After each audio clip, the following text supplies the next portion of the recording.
All right, so here's some of the prints I printed with the new printer. Framed them all up, and it's hard to tell, but these are like 16 by 20 in a larger frame. That's 11 by 17. These are a little specialty size, like 7 by 19. That's an 8 by 10. That is an 11 by 14. That one and that one are the same size. So anyway, a couple of the pictures I printed just in the last day or two. What's up, my peeps? Good day to you.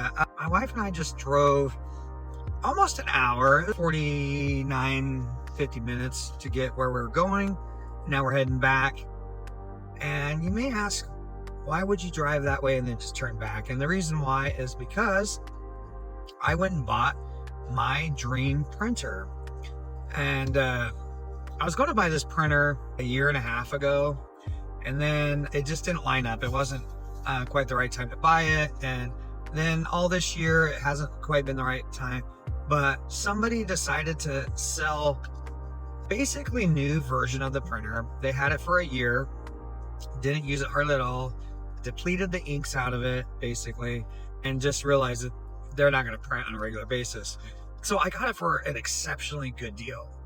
I definitely have to thank him for hooking me up, because he also gave me a bunch of packs of varieties of paper and stuff, which is pretty expensive. He probably gave me almost as much in paper as what I gave him for the whole setup. But I am going to have to purchase some ink for it, which is probably more than what the printer cost, or really close to it.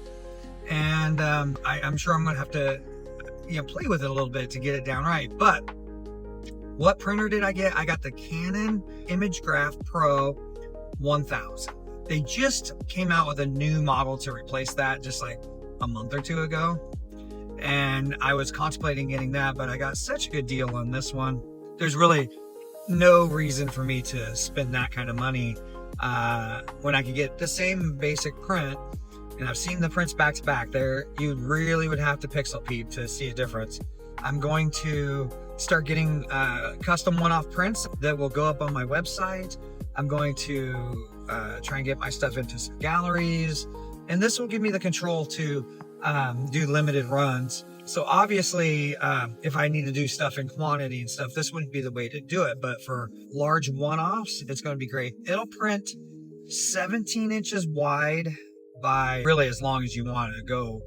Standard papers, they're usually like 17 by 22, which is going to give me a 16 by 20 print when I mat that and frame it into a larger frame.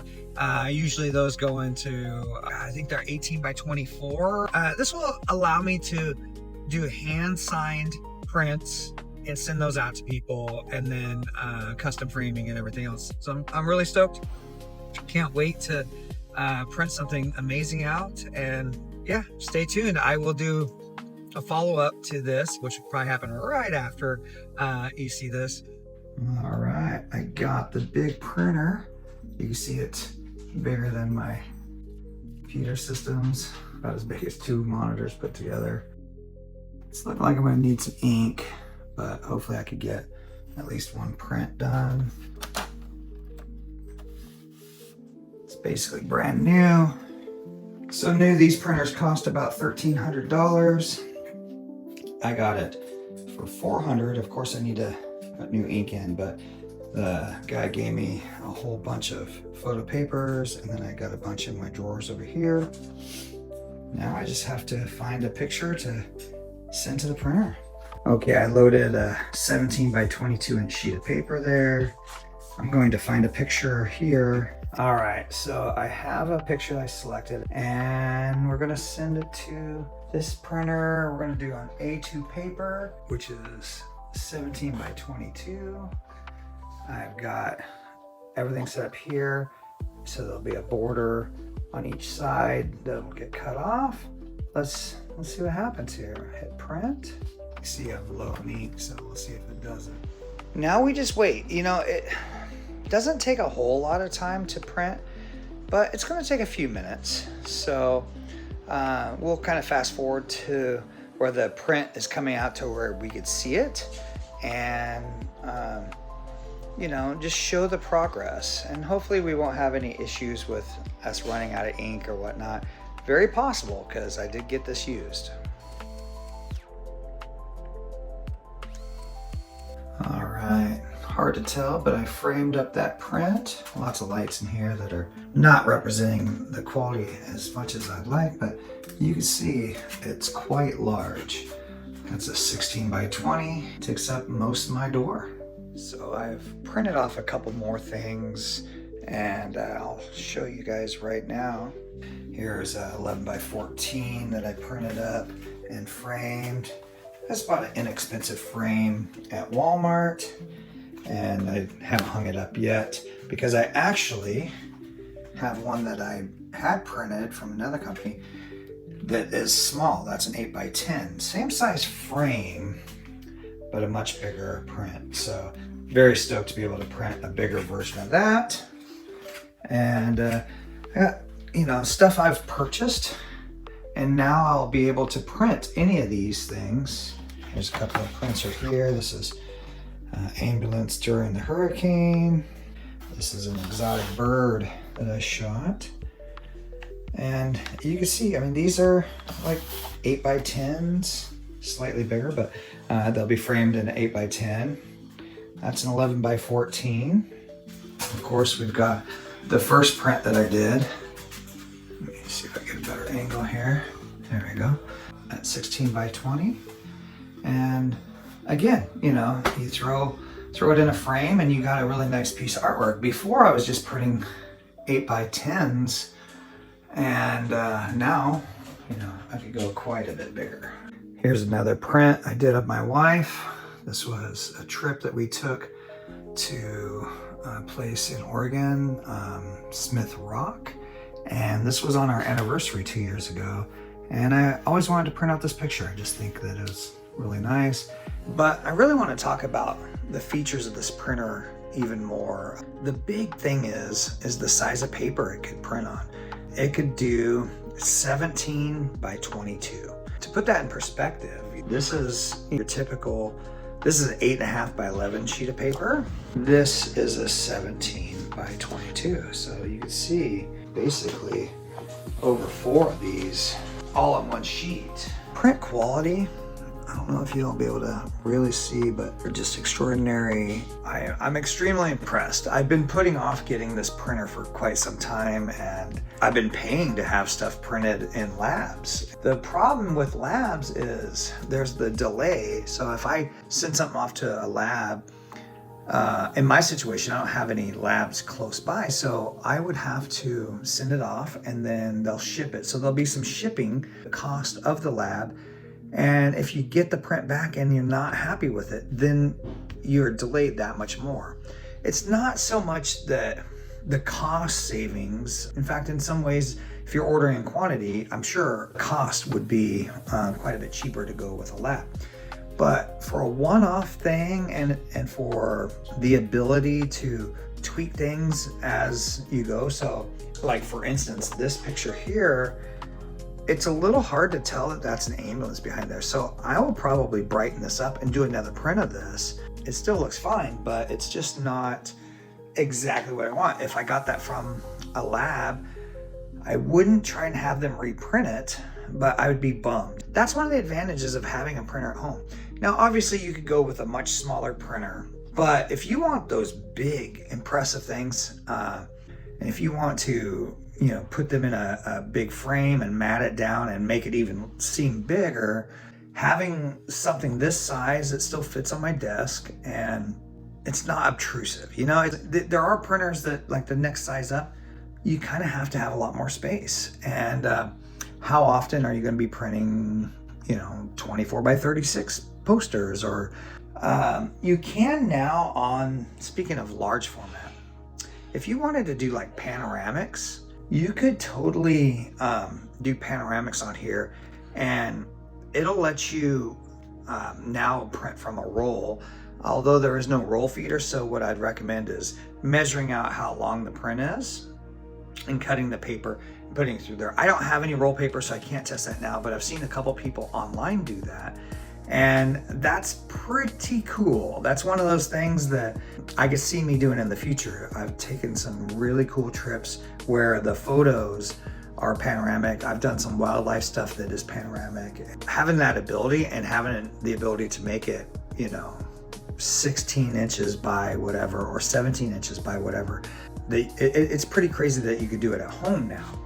That was a very specialized thing in the past. It was not something that people could do in their home just a few years ago. So this opens up a whole new ball game for me, and I want to show you some of the features. So I'm going to jump on my computer and I'm going to find a picture that I want printed, and we're going to print at least one large picture and probably a couple smaller ones. I am almost out of ink. I ordered ink, going to be here in like 3 or 4 days. So if I blow through the ink now, it is what it is. This is a pretty slick machine. All right, so I'm gonna set these over here, and I'm gonna try a photo matte paper. I haven't done that yet. Send this through the back side. This is like the manual feed. And I don't know if it matters which side of this matte paper. It's not apparent if it is.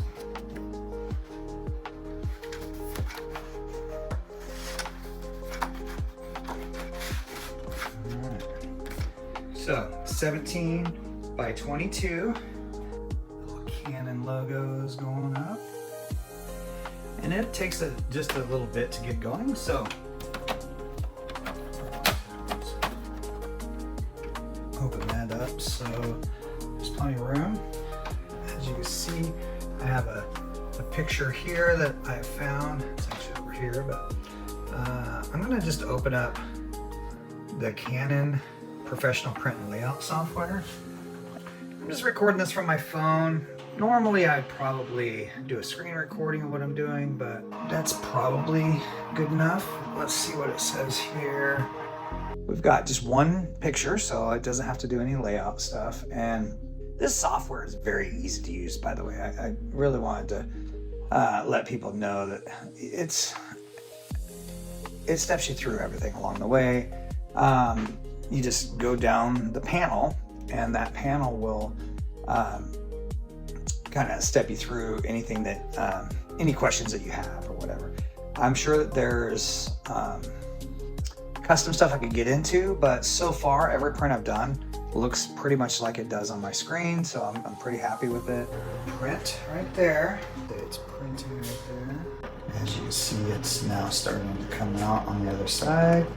I'll fast forward right after this.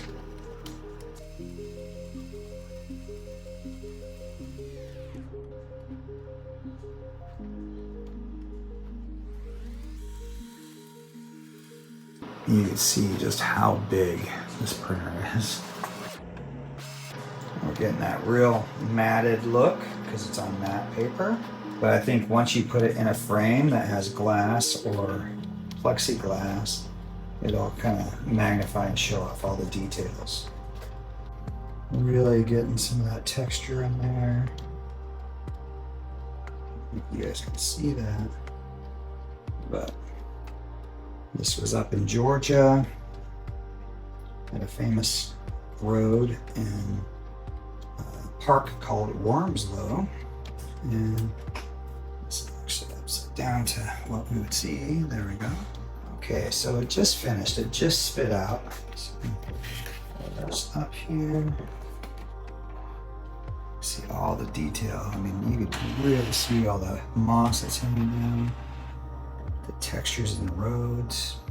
My assessment of the matte paper, it gives a real painterly type of vibe, but it still shows off all the detail.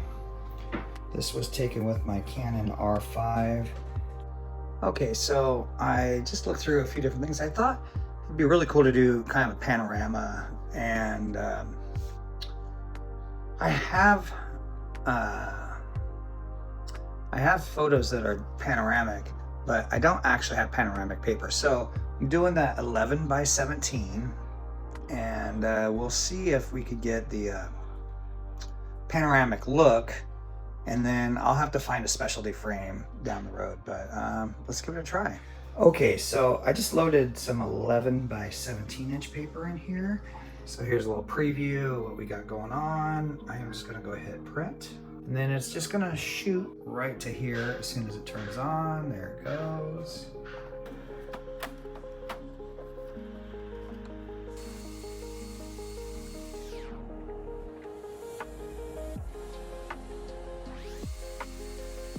And there it is, all finished up. Not too bad. So I took this picture in Joshua Tree National Forest. I really liked it. I like the sun gazing through the branches. And I'm sending it to the printer right now. I'm gonna hit print. And I'm only gonna do an 8 by 10. And here it comes in all its glory. And you know, it doesn't matter if you print in black and white or in color, it just nails it every time. All right, so there is the finished print. You see all the detail in the rocks, the gradients in the black and gray are just astounding. And that's ready to be framed. So far, everything is printing just fine. There's a couple little hiccups along the way where the paper that was given to me sometimes has a hard time in the printer. It hasn't messed up at all. It'll just tell you there's no paper or whatever. And it's an off-brand paper that I don't have an ICC profile for. So, you know, I just have to find a generic paper and usually send it through the manual feed in the back. Yeah, you just gotta deal with stuff like that as it comes. Just for good measure, I'm gonna print one more. This one is a little PG-13. I wanted to get some pictures of my wife that maybe I wouldn't have sent to lab, so this is a test on that. Yeah, my wife is completely covered, but it is kind of sexy and erotic, so maybe printing this at home will be even better.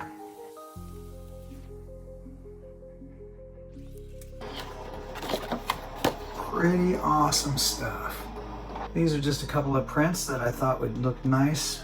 I gotta tell you, it just doesn't disappoint. Everything I print looks like $1,000,000. This last print of my wife, I know I shot it really dark, so I ended up boosting the brightness up just a little bit, just so the background didn't fall off too much. Colors look good. The moodiness that I was shooting for, I really like. It's a story, and I could print that story out and I could gift that to people, or I could sell it on my website, or I could just make my own little photo albums without leaving my house, which is pretty cool. Should you get a printer this size? And for me, I think it's a no-brainer if you want those big stellar prints in your house, or if you want to sell big prints. You know, that opens up a whole different client base and everything. If you're not going to print on a regular basis, don't get one this big. You know, they make smaller versions and those look great. If you think that you may print large, even if you're only going to print 8 by 10s, but you plan on doing it on a regular basis, this would be a great addition to your office because the ink tanks hold a lot of ink. I mean, I thought I was out of ink and I keep printing and it just keeps going. Printing your work makes you want to go out and do more work. So should you get it? Just get it. Why not? All seriously, it is a chunk of money to get these printers, but I think the payoff could be very substantial if you price things right and if you market yourself right. That's going to be important to make sure that you have a website or a place that you could sell stuff like Etsy or one of those places. Obviously, I recommend a website because I think that, like this printer, it'll pay for itself. Getting tangible prints, it's taking me back. It's the way photography is supposed to be. Sharing them online doesn't have near the impact of handing somebody a professional print. Anyway, that's it. Later, Gator.